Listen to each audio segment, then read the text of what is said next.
সবসময় তার মাথা গরম থাকে। সব ডক্টরের কাছে গেলেই বিভিন্ন টেস্ট। একজন অবস্ট্রাকটিভ স্লিপ অ্যাপনিয়ার পেশেন্ট।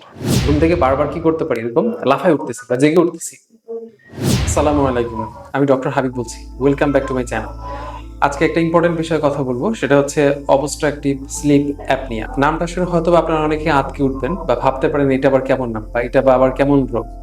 বাট এইটা মোটামুটি খুবই কমন। কেমন কমন? হয়তোবা 10টা বাড়িতে গেলেই হয়তো 4-5টা বাড়ির মধ্যে এই অবস্ট্রাকটিভ স্লিপ অ্যাপনিয়ার পেশেন্ট বর্তমান সময়ে পাওয়া যাচ্ছে। আমরা যখন পড়াশোনা করেছি বা যখন মেডিসিন পড়ি তখন হয়তোবা এত স্লিপ অ্যাপনিয়ার পেশেন্ট আমরা দেখি নাই, কিন্তু এখন অনেক পেশেন্টই আসে। আমি একটা রিসেন্ট ঘটনা দিয়ে তথ্য শেয়ার করি, তাহলে বা গল্পটা বলি, তাহলে হয়তোবা আপনাদের বুঝতে সুবিধা হবে। রিসেন্টলি আমার চেম্বারে একটা পেশেন্ট আসেন, একজন পেশেন্ট আসেন, ভদ্র মহিলা। উনি উনি আসেন হচ্ছে ওনার প্রেশার কন্ট্রোল হয় না এবং ওনার বডি সোয়েলিং, মানে সারা হাত পা ফুলে যাচ্ছে, পানি আসতেছে। তো পানি আসার জন্য বা বডি সোয়েলিং, মোটা হয়ে যাচ্ছে বা তার শ্বাসকষ্ট হচ্ছে কিংবা তার ধরেন প্রেশার কন্ট্রোল হচ্ছে না, এই জন্য তিনি অনেক পরীক্ষা নিরীক্ষা করছেন বিভিন্ন জায়গায়, কিন্তু আসলে কোনোভাবেই তার এই প্রেশার কমতেছে না কিংবা কোনোভাবে তার ভালো লাগতেছে না এবং সে সবসময় সারাদিন সে খুব খিটখিটে থাকে, মানে সে একটা অস্বস্তি ভোগ করে। তিনি বলতে চান, মানে তার হাজবেন্ড আমাকে বলতে যাচ্ছেন যে মেজাজ খিটখিটে, যেটাকে আমরা বলি আর কি, হ্যাঁ, সবসময় তার মাথা গরম থাকে এবং এই ধরনের প্রবলেম নিয়ে সে বিভিন্ন ডক্টরের কাছে গেছে এবং এখন আরো বিরক্ত, যেহেতু বারবার ডক্টর দেখাতে হচ্ছে, সব ডক্টরের কাছে গেলেই বিভিন্ন টেস্ট।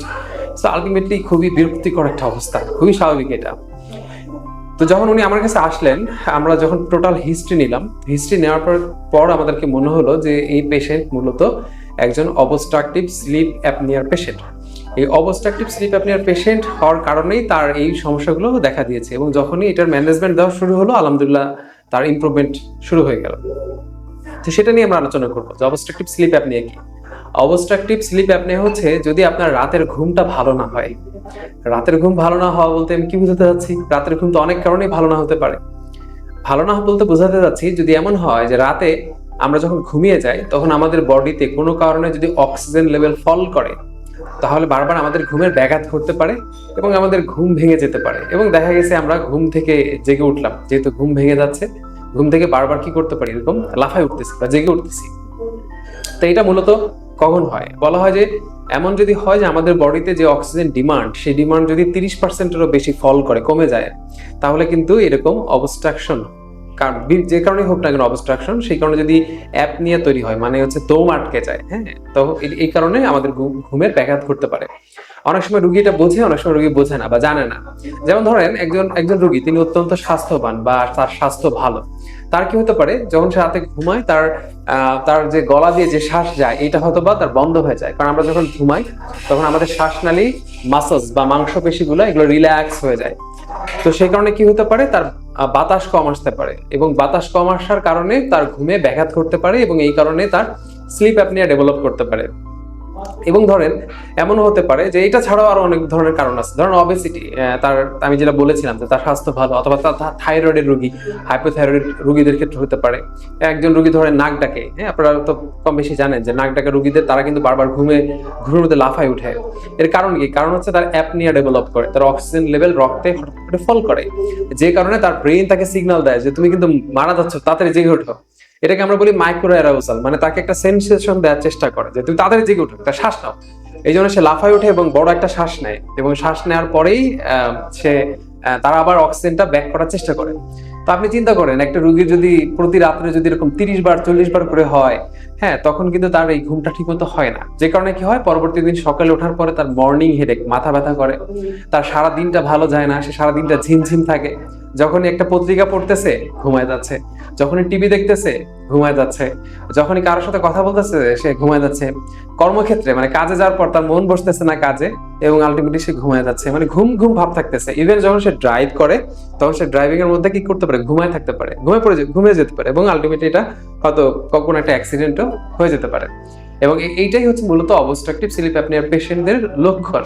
তো অবস্ট্রাকটিভ স্লিপ অ্যাপনিয়া তো হলে প্রবলেম কি? প্রবলেম হচ্ছে যখন এটা লং লাস্টিং হয়, অনেকদিন ধরে অবস্ট্রাকটিভ স্লিপ অ্যাপনিয়া হয়, তখন ওই ধরনের পেশেন্টের হাইপার টেনশন বা তার প্রেশারের ঝুঁকি বেড়ে যায়, কিংবা তার হার্ট অ্যাটাক করার বা তার হৃদরোগের ঝুঁকি অনেকাংশে বেড়ে যায়। ইভেন তার স্ট্রোক করার যে ঝুঁকি, সেটাও কিন্তু বেড়ে যায়। তাহলে দেখেন, তার যদিও হার্ট অ্যাটাকের অন্য কোনো মানে কারণ ছিল না, কিন্তু এই স্লিপ অ্যাপনিয়ার কারণে শুধুমাত্র নির্ভেজাল ঘুম হচ্ছে না, এই কারণে তার কি হচ্ছে, তার হার্ট অ্যাটাকের ঝুঁকি বেড়ে যাচ্ছে, তার স্ট্রোকের ঝুঁকি বেড়ে যাচ্ছে, তাই না?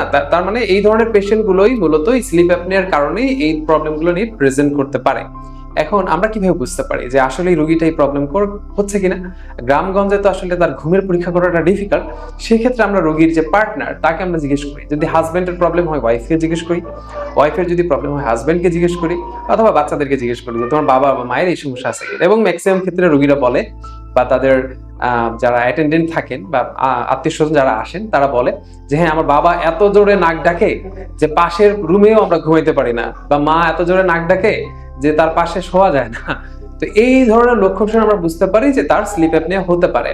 কিন্তু না, সায়েন্টিফিক ভাবে যদি প্রমাণ করতে চাই তাহলে যে টেস্ট আমরা করি সেটাকে বলে হচ্ছে পলিসomnography। পলিসomnography মানে হচ্ছে ঘুমের মধ্যে তার অক্সিজেন কমে আসতেছে কিনা এটা পরীক্ষা করা হয়। পরদিন আমরা এটা পরীক্ষার রেজাল্টটা নেই, মানে রোগী সারা রাত ঘুমাবে, একটা ডিভাইস লাগানো থাকবে, সেই ডিভাইস দিয়ে সারা রাত ঘুমাবে একটা, এবং সেই যন্ত্রের মাধ্যমে আমরা পরীক্ষা করব যে তার কতবার এই অ্যাপনিয়া বা কতবার সেরকম জেগে উঠছে বা ঘুমের ব্যাঘাত ঘটছে এবং ওই সময় তার অক্সিজেনটা কত ছিল। সো যদি আমরা দেখি বারবার হচ্ছে, তখন আমরা রোগীকে স্লিপ অ্যাপনিয়ার পেশেন্ট হিসেবেই চিকিৎসা দিব। এবং যদি স্লিপ অ্যাপনিয়া সত্যি রোগীর হয়ে থাকে তখন কিন্তু রোগীর ওজন কমাতে হবে। যদি সে মদ্যপান বা অ্যালকোহল নিয়ে থাকে সেটা কমাতে হবে। যদি সে তার অবেসিটির যে সমস্ত কারণ বা স্থূলতার যে সমস্ত কারণ, ওজন যে কারণে তার বাড়তেছে, সেই সমস্ত কারণগুলোকে চিকিৎসা করে ওজন কমাতে হবে, এক। নাম্বার দুই, এখন যে প্রবলেমগুলো সে ফেস করতেছে এইটা থেকে উপায় মানে এখন এখান থেকে কিভাবে সে উঠে আসবে বা ভালো হবে, এটার জন্য তাকে একটা মেশিন দেওয়া হয়, তার নাম হচ্ছে সিপ্যাপ।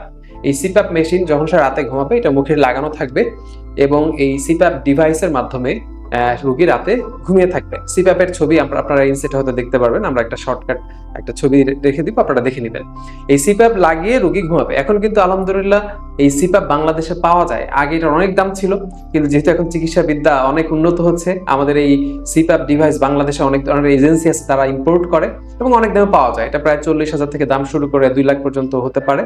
এবং তার আগে পলিসomnography করে নিতে হবে কিন্তু, এবং পলিসomnographyও কিন্তু এখন আমাদের দেশেই সম্ভব, ইভেন আমাদের জেলাতে সাতক্ষীরাতেও কিন্তু সম্ভব।